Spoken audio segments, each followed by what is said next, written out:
Hello everyone. Today we will discuss about a very important long answer type question, that is the MCG. MCG means the moving coil galvanometer. इस session में most 100% probability इसके आने की है, क्योंकि इसका जो पार्टनर है दैट इज द साइक्लोट्रॉन वो इस सेशन से हट चुका है, तो 100% ये इस सेशन में जरूर आएगा लॉन्ग आंसर में। तो आज हम इसका देखेंगे, नॉर्मल चीज़ें हम पढ़ेंगे इसके बारे में जो कि एग्जाम्स में पूछी जाती है, that is definition, construction, working, derivation देखेंगे इसका हम किस तरीके से वर्क करता है। ठीक है, इसके पार्ट्स को समझेंगे, इनके पार्ट्स के फंक्शन को जानेंगे, डायग्राम को एक्सप्लेन करेंगे। ठीक है, तो डिस्कस करते हैं। तो first of all the MCG होता क्या है, तो आप सबको मालूम है कि गैल्वेनोमीटर एक ऐसा डिवाइस होता है जो डिटेक्ट करता है स्मॉल करंट को। MCG is a device which detect the small electric current flow through the circuit. Clear? Next आता है इसका प्रिंसिपल। प्रिंसिपल मैं डिस्कस कर चुका हूँ, जैसे कि मैंने प्रीवियस टॉपिक करवाया था आपको कि कोई भी अगर रेक्टेंगुलर कॉइल अगर मैग्नेटिक फील्ड में, यूनिफॉर्म मैग्नेटिक फील्ड में हम प्लेस्ड करते हैं तो इट एक्सपीरियंस्ड ए टॉर्क, तो उसके ऊपर एक टॉर्क लगता है, वो कॉइल रोटेट होने लग जाती है। अगर कोई भी rectangular coil uniform magnetic field में हम रखते हैं तो उसके ऊपर एक टॉर्क एक्सपीरियंस होता है, एक टॉर्क लगता है, और उस टॉर्क की वजह से वो कॉइल रोटेट होना स्टार्ट कर देती है। वही सिद्धांत, वही प्रिंसिपल इस एमसीजी पर भी लागू होता है। ठीक है, उसके बाद आते हैं इसकी कंस्ट्रक्शन। मोस्ट इम्पोर्टेंट, आपको इसके डायग्राम को समझना पड़ेगा, इसकी कंस्ट्रक्शन को समझना पड़ेगा। तो एक एक पार्ट्स की मैं बात करूंगा यहाँ पे। तो फर्स्ट ऑफ ऑल सबसे पहले मैं देखता हूँ, ये एक रेक्टेंगुलर कॉइल है, नाम साफ तौर पे दे रखा है POKL। ये एक रेक्टेंगुलर कॉइल मैंने लगा रखी है। Copper wire, insulated copper wire, ऐसे वायर कॉपर के जिसके ऊपर प्लास्टिक कवरिंग होती है। क्लियर है? दूसरे नंबर पे देखिए, एक एक के बारे में डिस्कस करेंगे। फर्स्ट पार्ट आया हमारा कॉइल, दूसरा पार्ट आता है मैग्नेटिक फील्ड। अब ध्यान से देखिएगा, मैग्नेटिक फील्ड प्रोड्यूस कौन करता है? Magnetic field is produced due to the magnets. और मैग्नेटिक फील्ड की डायरेक्शन क्या बताई थी? North pole to south pole. ये आपने 10th में भी पढ़ रखा होगा। तो यहाँ पे मैंने दो मैग्नेट्स का, दो पोल्स का यहाँ पे यूज कर रखा है, that is the north and that is the south pole which produce the magnetic field. और सबसे इंपॉर्टेंट बात जो है इसमें कि ये जो मैग्नेट्स मैंने लगा रखी है नॉर्थ और साउथ, ये कॉनकेव शेप की होती है, सिलेंड्रिकल शेप की होती है। ठीक है, सिलेंड्रिकल शेप की क्यों होती है? क्योंकि सिलेंड्रिकल शेप की मैग्नेट्स होने का ये फायदा है कि रेडियल मैग्नेटिक फील्ड प्रोड्यूस करती है। रेडियल मैग्नेटिक फील्ड, ठीक है। और रेडियल मैग्नेटिक फील्ड के बारे में लास्ट में हम जब कंस्ट्रक्शन वर्किंग करवाएंगे तो उसमें हम डिटेल में स्टडी कर लेंगे इस चीज के बारे में कि रेडियल मैग्नेटिक फील्ड ऑब्वियसली होती क्या है। एक्चुअली में रेडियल मैग्नेटिक फील्ड मैं यहीं पे बता दूंगा आपको कि रेडियल मैग्नेटिक फील्ड जो होती है वो maximum magnetic field pass out करती है इस कॉइल में से। ठीक है, रेडियल मैग्नेटिक फील्ड यानी रेडियल शेप की जो मैग्नेटिक फील्ड होती है वो ज्यादा से ज्यादा इस कॉइल में से पास आउट करती है। ठीक है, बजाय कि बिल्कुल सीधी मैग्नेटिक फील्ड होने के। ठीक है, तो हम देखेंगे धीरे धीरे, आपको समझ में आएगा ये चीजें। ठीक है, तीसरे नंबर पे आता है spring. It's a most important spring. ये स्प्रिंग आपको नजर आ रही है। सबसे पहले तो मैं आपको ये बताऊंगा कि ये स्प्रिंग बनी किस मटेरियल की होती है। तो this spring is made up of phosphor और क्वार्ट्ज मटेरियल। क्यों होती है? क्योंकि उस मटेरियल में कुछ प्रॉपर्टीज होती हैं, जैसे कि फॉस्फोर नॉन मैग्नेटिक होता है, दूसरी प्रॉपर्टी वो फ्लेक्सिबल होता है, तीसरी प्रॉपर्टी हम कह सकते हैं कि उसका जो टॉर्जन कांस्टेंट है वो बहुत ही कम होता है। अब टॉर्जन कांस्टेंट आपको वर्किंग और कंस्ट्रक्शन में हम पढ़ेंगे, तब समझ में आएगा। ठीक है, और ये गुड कंडक्टर ऑफ इलेक्ट्रिसिटी होता है।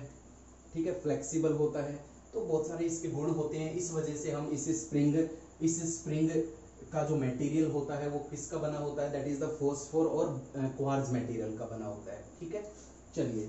और हाँ, सबसे इंपॉर्टेंट बात ये आती है कि स्प्रिंग का फंक्शन क्या होता है यहाँ पे। तो आपको मालूम है कि जब ये कॉइल रोटेट करेगी तो इसके साथ साथ स्प्रिंग भी रोटेट करेगी। तो स्प्रिंग एक फ्लेक्सिबल मटेरियल होता है जिसकी एक प्रॉपर्टी होती है, आपने पढ़ा होगा +1 में, इलास्टिसिटी। और इलास्टिक मटेरियल जो होता है उसका गुण क्या होता है, वो जब हम फोर्स लगाते हैं किसी भी चीज पर, तो आफ्टर रिमूवल द फोर्स वो ओरिजिनल पोजीशन पे वापस लेके आता है। ठीक है, तो याद रखना। तो स्प्रिंग का काम यहाँ पे क्या होगा, वो रेक्टेंगुलर कॉइल जो कि हमने यहाँ पे यूज की हुई है उसको अपनी ओरिजिनल पोजीशन पे वापस लेके आएगा। किस तरीके से ये वापस होगा, किस तरीके से ये काम होगा, ये वर्किंग में हम समझ में आएगा। अभी मैं जस्ट पार्ट्स के बारे में डिस्कस कर रहा हूँ यहाँ पे। ठीक है, पार्ट्स क्या क्या है यहाँ पे। ठीक है, कॉइल हो चुकी है, मैग्नेटिक फील्ड प्रोड्यूस करती है नॉर्थ और साउथ। ये सिलेंड्रिकल शेप की बनी होती है, क्योंकि सिलेंड्रिकल शेप की होने के साथ ये रेडियल मैग्नेटिक फील्ड पैदा करती है। स्प्रिंग बनी होती है फॉस्फोर और क्वार्ट्ज मटेरियल की। ठीक है, प्रॉपर्टीज क्यों बनी होती है वो मैंने गुण बता दिए हैं आपको, वो आपको नोट्स में भी मिल जाएंगे आराम से। ठीक है, और यहाँ पे क्या आपको देखने को मिल रहा है, यस, सबसे important, that is the mirror. That is the mirror, 4th number पे आता है मिरर। इस मिरर में एक निडल लगी होती है जो कि डिफ्लेक्शन शो करती है। ठीक है, इस मिरर में एक निडल लगी होती है जो कि डिफ्लेक्शन शो करेगी करंट को डिटेक्ट करने के लिए। इससे ज्यादा इसका कोई काम नहीं है। और ये जो जिस वायर से ये अटैच है ना, ये जो वायर है, ये छोटी सी वायर जो है, ये भी फॉस्फोर और क्वार्ट्ज मटेरियल की ही बनी होती है। ठीक है, अब सबसे इंपॉर्टेंट चीज ये है, torsion head. What is torsion head? देखो, टोरोजन हेड यहाँ पे फ्लेक्सिबिलिटी प्रोवाइड करवाता है। फ्लेक्सिबिलिटी, अगर ये टोरोजन हेड मान लो यहाँ पे नहीं होता तो ये जो वायर है ये सीधी यहाँ से अटैच होके सीधी टर्मिनल T2 से कनेक्ट होती, और जैसे ये कॉइल रोटेट होती तो इस वायर में ट्विस्ट आता, बल पड़ता, जिसकी वजह से ये वायर बीच में से ब्रेक डाउन हो जाती। ठीक है, टूट सकती थी। तो टोरोजन हेड का काम यहाँ पे क्या होता है, इस वायर को टूटने से बचाता है, फ्लेक्सिबिलिटी प्रोवाइड करवाता है। तो छोटी छोटी चीजें हैं यहाँ पे, हर एक चीज का यहाँ पे फंक्शन, हर एक चीज का यहाँ पे काम है। तो मेन तो यही थी, कॉइल है, कॉइल मैग्नेटिक फील्ड प्रोड्यूस करने वाले यहाँ पे पोल्स हैं, डिफ्लेक्शन शो करने के लिए मिरर लगा रखता है, फ्लेक्सिबिलिटी प्रोवाइड करवाने के लिए टोरोजन हेड है, और ओरिजिनल पोजीशन पे वापस लाने के लिए यहाँ पे मैंने स्प्रिंग का यूज कर रखा है। ठीक है, यस। एक सबसे और छोटी सी चीज आपको नजर आ रही होगी, बहुत ही इंपॉर्टेंट चीज ये है, दैट इज द, ये आपको चीज नजर आ रही है, that is the soft iron. ये सॉफ्ट आयरन है। ठीक है, एक तो टोरोजन हेड हो चुका, और 6th नंबर पे आता है इसका, that is soft iron core. Soft iron core क्यों लिया यहाँ पे सॉफ्ट आयरन कोर, बहुत ही इंपॉर्टेंट है, अलग से कंसेप्चुअल क्वेश्चन में ये 2 नंबर में पूछा जाता है एग्जाम्स में। तो मैं आपको बता देना चाहता हूँ कि सॉफ्ट आयरन कोर का काम क्या होता है। आपको मालूम है कि soft iron core ferromagnetic material होता है, केमिस्ट्री में भी पढ़ रखा होगा आपने। ठीक है, पैरा डाया फेरो। तो मैं आपको बताऊंगा यहाँ पे कि soft iron core ferromagnetic material के नाम से जाना जाता है। बहुत ही स्ट्रॉन्ग मैग्नेटिक फील्ड अट्रैक्ट करता है अपनी तरफ। ठीक है, तो यहाँ पे हमने सॉफ्ट आयरन कोर इसीलिए यूज किया है ताकि मैग्नेटिक फील्ड लाइन से सारी की सारी ये अपने में से पास आउट करे, यानी मैक्सिमम से मैक्सिमम यहाँ पे ये फ्लक्स क्रिएट करे, मैक्सिमम मैग्नेटिक फील्ड लाइंस अपने में से अट्रैक्ट करे, एक भी मैग्नेटिक फील्ड लाइंस यहाँ से इधर उधर नहीं जाने देगा ये। ठीक है, तो ये थी कंस्ट्रक्शन हमारी एक एक पार्ट के बारे में। चलिए अब हम बात करते हैं इसकी कंस्ट्रक्शन और वर्किंग के ऊपर बात आती है। अब कंस्ट्रक्शन में इतना ही था। ठीक है, अगर आपको कोई प्रॉब्लम हो किसी भी टॉपिक में, किसी भी चीज़ का फंक्शन नहीं मालूम चल रहा हो तो डिस्कस कर लेना, कोई दिक्कत वाली बात नहीं है। तो चलिए अब वर्किंग में आते हैं। तो वर्किंग के लिए मुझे कुछ चीज़ चाहिए होगी यहाँ पे।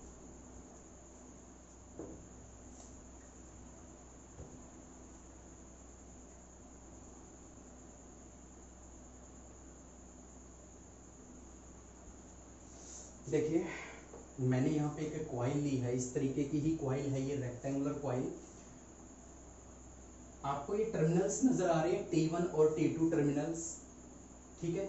ये बाहर सर्किट से ज्वाइंट हैं जो कि करंट प्रोवाइड करवाएंगे।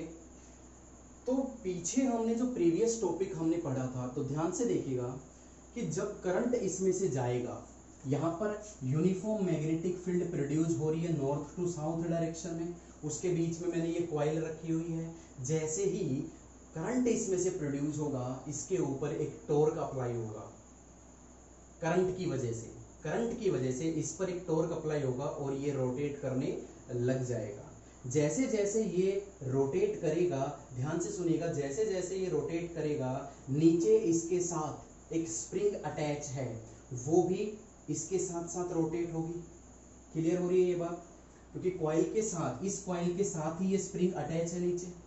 तो जैसे जैसे कॉइल रोटेट करेगा, एक टॉर्क बनेगा, वैसे वैसे स्प्रिंग में भी एक टॉर्क बनता है। देखिए किस तरीके से। सबसे पहले मुझे ये बताइए कि जब करंट इसमें से आएगा और एक टॉर्क पैदा होगा, तो वो टॉर्क कितना होता है?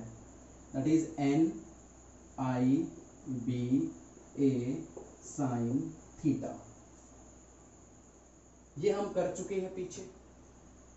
एक रेक्टेंगुलर कॉइल जब हमने यूनिफॉर्म मैग्नेटिक फील्ड में रखी थी तो एक टॉर्क बना था और उसका रिजल्ट कितना आया था? That is NIBA sine theta.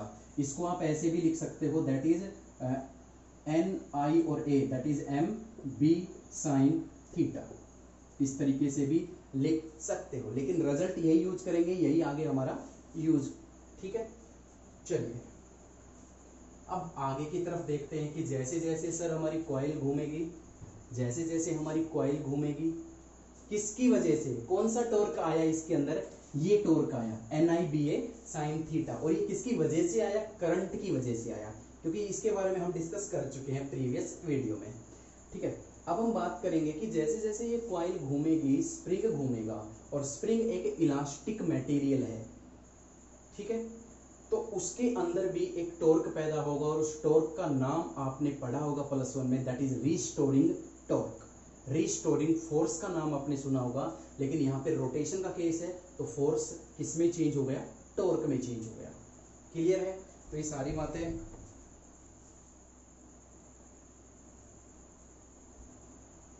चलिए तो एक रीस्टोरिंग टॉर्क यहाँ पे पैदा होगा स्प्रिंग के रोटेट होने से, ठीक है। रिस्टोरिंग टॉर्क का अगर मैं हिंदी वर्जन कहूँ तो बदले का टॉर्क कह सकते हो आप, बदले का टॉर्क। कॉइल घूमी, इसके साथ साथ स्प्रिंग घूमी, ठीक है। जैसे ही मैं करंट देना बंद कर दूंगा, कॉइल को रोड वापस कौन लेके आएगा ओरिजिनल पोजीशन पे? स्प्रिंग। और जो टॉर्क उसको वापस अपने ओरिजिनल पोजीशन पे वापस लेके आएगा, that torque is the restoring torque.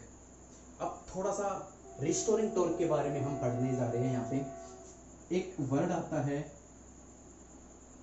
टोरोजन constant के नाम से, दैट इज C। मैं C से रिप्रेजेंट कर रहा हूं, तो इसको समझने में ज्यादा दिक्कत नहीं आएगी आपको। जब जब मैंने कॉइल को 1 डिग्री रोटेट किया, ध्यान से देखना, जैसे ही मैंने इस कॉइल को, करंट आया, घूमेगा, लेकिन जैसे ही 1 डिग्री घूमा तो रिस्टोरिंग टॉर्क कितना पैदा हुआ स्प्रिंग के अंदर? दैट इज C, और इसी को बोला जाता है टोरोजन कांस्टेंट। 2 डिग्री घूमा, 2 डिग्री पर कितना रिस्टोरिंग टॉर्क पैदा होगा? 2C। जैसे जितना ये घूमेगा उतनी ही रिस्टोरिंग टॉर्क पैदा होता है, जितनी एंगल से ये घूमेगा उतने ही ज्यादा रिस्टोरिंग टॉर्क स्प्रिंग में पैदा होगा, ठीक है। मान लीजिए अगर मैं 5 डिग्री से इसको रोटेट करवा दूं, 5 डिग्री से मान लीजिए इतना रोटेट करवा दिया, तो स्प्रिंग के अंदर कितना रिस्टोरिंग टॉर्क पैदा हुआ? That is C5। देखिए 1 डिग्री पर C था, 2 डिग्री घूमने पर 2C पैदा हुआ, तो 5 डिग्री घूमने पर C5 या 5C पैदा होगा। क्लियर है? तो याद रखना, रिस्टोरिंग टॉर्क कितना आया? C5। क्लियर है? Got it? रिस्टोरिंग टॉर्क आपको समझ में आ गया? रिस्टोरिंग टॉर्क अपने आप नहीं आएगा। रिस्टोरिंग टॉर्क कब आएगा? जब ये कॉइल घूमेगी। और ये कॉइल कब घूमेगी? जब करंट प्रोड्यूस, हम करंट इसको प्रोवाइड करवाएंगे। करंट आया, कॉइल घूमी, कॉइल घूमी तो टॉर्क बना, कितना टॉर्क बना, इतना टॉर्क बना सर। जैसे जैसे कॉइल घूमी स्प्रिंग भी घूमी, स्प्रिंग घूमी तो स्प्रिंग में कौन सा टॉर्क पैदा हुआ, रीस्टोरिंग टॉर्क। क्लियर है। और जितनी एंगल से ये घूमता है, जितना टॉर्क करंट ने इसमें दिया है, उतना ही टॉर्क स्प्रिंग में होगा, जो कि इसको ओरिजिनल पोजीशन पे वापस लेके आएगा। तो फॉर मैक्सिमम टॉर्क के लिए मैं क्या कर दूंगा यहाँ पे, देखिए ये क्या है, torque produced due to current. ये टॉर्क क्या है, कॉइल के रोटेट होने से जो रिस्टोरिंग टॉर्क स्प्रिंग में पैदा हुआ है वो टॉर्क है। ठीक है, तो आगे हम करते हैं, बहुत ही सिंपल सी अब चीजें आ गई हैं। देखिए एक टॉर्क ये है रिस्टोरिंग टॉर्क, एक ये है जो करंट में पैदा हुआ है। तो कंपेयर जब मैं करूंगा तो NIBA sin theta is equal to C5। Clear है यहाँ पे। ठीक है, फॉर मैक्सिमम टॉर्क, ध्यान देना, फॉर मैक्सिमम टॉर्क, जब ये कॉइल मैक्सिमम टॉर्क पर पहुंच जाएगी उस समय साइन थीटा क्या हो जाएगा, ये 90 डिग्री, और फॉर 90 डिग्री साइन थीटा क्या हो जाएगा, 1 हो जाएगा। तो यहाँ पर इसको लिखने की जरूरत नहीं है, यहाँ से I निकाल दीजिए तो क्या रिजल्ट आता है, C5 अपॉन NBA देखने को मिल रहा है आपको। ठीक है, C is the torsion constant, N is the number of coil. एक बार बन जाता है गैल्वेनोमीटर, आपने देखा होगा लैब के अंदर, गैल्वेनोमीटर जब बन जाता है उसके बाद उसमें कोई चेंज हम नहीं कर सकते। ठीक है, तो N कांस्टेंट है, मैग्नेटिक फील्ड यूनिफॉर्म है, कांस्टेंट है, एरिया जो है वो है वायर की जो मोटाई होती है दैट इज द एरिया, तो वो भी फिक्स है। तो यहाँ से ये चारों चीजें, चारों जो पैरामीटर है दैट इज द कांस्टेंट, तो मैं इसको इस तरीके से रिप्रेजेंट कर सकता हूँ। It's a most important. Starting में जो हमने बात कही थी वो बात हम यहाँ पे सेटिस्फाई कर पाए हैं कि जितना ज्यादा करंट मैं दूंगा उतना ज्यादा टॉर्क बनेगा, उतना ज्यादा रिस्टोरिंग टॉर्क पैदा होगा, उतनी ही ज्यादा ये डिफ्लेक्शन करेगा। जितना ज्यादा करंट उतना ज्यादा डिफ्लेक्शन, जितना ज्यादा करंट उतना ज्यादा डिफ्लेक्शन। क्लियर है। तो यही था एमसीजी में, ज्यादा कुछ होता नहीं है। अब इसकी जो सेंसिटिविटी है, करंट सेंसिटिविटी, वोल्टेज सेंसिटिविटी, किस तरीके से ये फैक्टर्स, किस तरीके से मैं सेंसिटिविटी को इंक्रीज कर सकता हूँ, डिक्रीज कर सकता हूँ, किन फैक्टर्स के ऊपर ये डिपेंड करता है, तो वो हम सब नेक्स्ट वीडियो में पढ़ेंगे। जो छोटी मोटी जो इनका रिजल्ट आया, जो निचोड़ आया है, वो हम डिस्कस करेंगे नेक्स्ट वीडियो में। अभी इस वीडियो में फिलहाल आपको ये सीखना है कि एमसीजी होता क्या है। तो सर एमसीजी होता है एक डिवाइस जो डिटेक्ट करता है स्मॉल करंट को। ठीक है सर, किस सिद्धांत पे काम करता है, तो सिद्धांत ये होगा बेटा, जब वैन ए रेक्टेंगुलर कॉइल, जब कोई भी एक रेक्टेंगुलर कॉइल हम प्लेस्ड कर देते हैं यूनिफॉर्म मैग्नेटिक फील्ड में, तो वो कॉइल रोटेट होने लग जाती, घूमने लग जाती है। ठीक है सर, कंस्ट्रक्शन में ये चीजें हमने देखी, हर एक चीज के बारे में आपको मालूम होना चाहिए। कॉइल है, कॉपर वायर की बनी हुई है। ठीक है, मिरर है जो कि डिफ्लेक्शन बताएगा हमें, टोरोजन हेड है जो कि वायर को टूटने से बचाएगा, शॉर्ट फॉर्म में ऐसे बोल सकते हो आप, फ्लेक्सिबिलिटी प्रोवाइड करवा। ठीक है, T1 T2 टर्मिनल्स है जो कि करंट प्रोवाइड करवाएंगे। स्प्रिंग है जो कि फ्लेक्सिबिलिटी, जो कि रिस्टोरिंग टॉर्क पैदा होगी, जो कि कॉइल को अपनी ओरिजिनल पोजीशन पे वापस लेके आएगी। जैसे ही मैं करंट देना बंद कर दूंगा, कॉइल अपनी पोजीशन पे वापस आएगी। कौन लेके आएगा, स्प्रिंग लेके आएगी। क्लियर।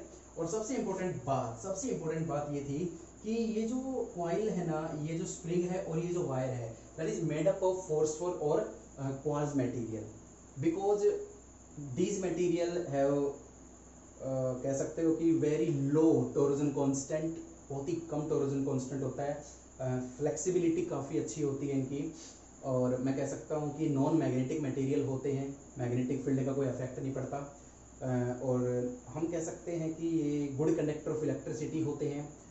ठीक है, और सबसे इम्पोर्टेंट मैं ये कह सकता हूँ कि प्लस वन में आपने पढ़ा होगा कि इलास्टिक आफ्टर अफेक्ट बहुत ही कम होता है। इलास्टिक आफ्टर अफेक्ट का मतलब प्लस वन में आपने क्या पढ़ा कि जब भी हम कोई इलास्टिक मटेरियल को बार बार यूज करते हैं तो वो कुछ समय बाद अपना इलास्टिक बिहेवियर, अपनी इलास्टिक प्रॉपर्टी, जो उसका गुण होता है वो खो देती है। लेकिन इसमें नहीं होता, फोर्सफुल और जो क्वार्ट्ज मटेरियल होता है इसमें इलास्टिक आफ्टर इफेक्ट बहुत ही कम होता है। इसलिए इस चीज का हम यूज करते हैं स्प्रिंग में और इस वायर में। कंस्ट्रक्शन वर्किंग में बड़ा सिंपल है, वर्किंग में मैंने बताया सर, जैसे जैसे कॉइल करंट आया टॉर्क बना, घूमा, कितना टॉर्क बना सर? सर इतना टॉर्क बना। ठीक है सर। तो सर ये जब घूमेगा तो स्प्रिंग भी घूमेगी, तो स्प्रिंग के अंदर एक बदले का टॉर्क पैदा होगा।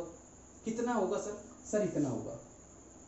सर जितना ये घूमेगा उतनी ही स्प्रिंग घूमेगी, तो इसमें जो टॉर्क पैदा हुआ है वही टॉर्क स्प्रिंग में पैदा हुआ है। तो इन दोनों टॉर्क को मैंने इक्वल रख दिया। फॉर मैक्सिमम टॉर्क sin 90, खत्म। आई की वैल्यू निकाल ली, ये चार चीज कांस्टेंट है, तो हमारा रिजल्ट आ गया कि जितना ज्यादा करंट मैं दूंगा उतना ज्यादा ये टॉर्क, ये जो कॉइल है ये डिफ्लेक्शन करेगा। जितना ज्यादा करंट उतना ज्यादा डिफ्लेक्शन। तो this is all about the MCG. I hope बहुत ही क्लियरिटी, बहुत ही अच्छे तरीके से आपको समझ में आ गया होगा ये टॉपिक। लॉन्ग आंसर में आता है, 5 मार्क्स का क्वेश्चन बनता है ये। अभी ये खत्म नहीं हुआ है, इसमें बहुत कुछ अभी देखने को, अभी सीखने को बच रहा है। Sensitivity most important, very short questions में पूछी जाती है 2 मार्क्स में कभी कभी। ठीक है, सेंसिटिविटी कितने टाइप्स की होती है, क्या होती है वो, और किस तरीके से उसका फॉर्मूला बनता है, और सेंसिटिविटी को सर हम इंक्रीज कर सकते हैं तो कैसे करेंगे, तो वो सारी चीज़ें हम इसमें पढ़ेंगे। एक सबसे इंपॉर्टेंट एक चीज़ है सॉफ्ट आयरन। तो सॉफ्ट आयरन फेरोमैग्नेटिक मटेरियल होता है। It attract all the magnetic field lines toward it from it, अपने अंदर से पास आउट करता है। उसकी वजह से क्या है कि मैग्नेटिक फील्ड लाइंस का जो नुकसान होता है, जो लीकेज होता है, वो मिनिमम हो जाएगा, मिनिमाइज हो जाता है इस तरीके से। तो सॉफ्ट आयरन को आप नेक्स्ट चैप्टर में भी पढ़ोगे। ठीक है, तो सॉफ्ट आयरन बहुत ही इम्पोर्टेंट मटेरियल माना जाता है फिजिक्स के अंदर। क्लियर? और बस और तो क्या बताऊँ इसके बारे में, इतना ही था एमसीजी में। क्लियर है? तो आई होप क्लियर हो गया होगा सब कुछ। तो 5 मार्क्स में क्वेश्चन आता है, बहुत जल्द आपकी 3rd यूनिट कंप्लीट होने वाली है। ठीक है, फिर अल्टरनेटिंग करंट पे चलेंगे 4th यूनिट, जो कि बहुत ही जल्द हम आपकी स्टार्ट करवाने वाले हैं। तो आज के लिए इतना ही, पढ़ते रहिए, be safe, stay at home, thank you so much.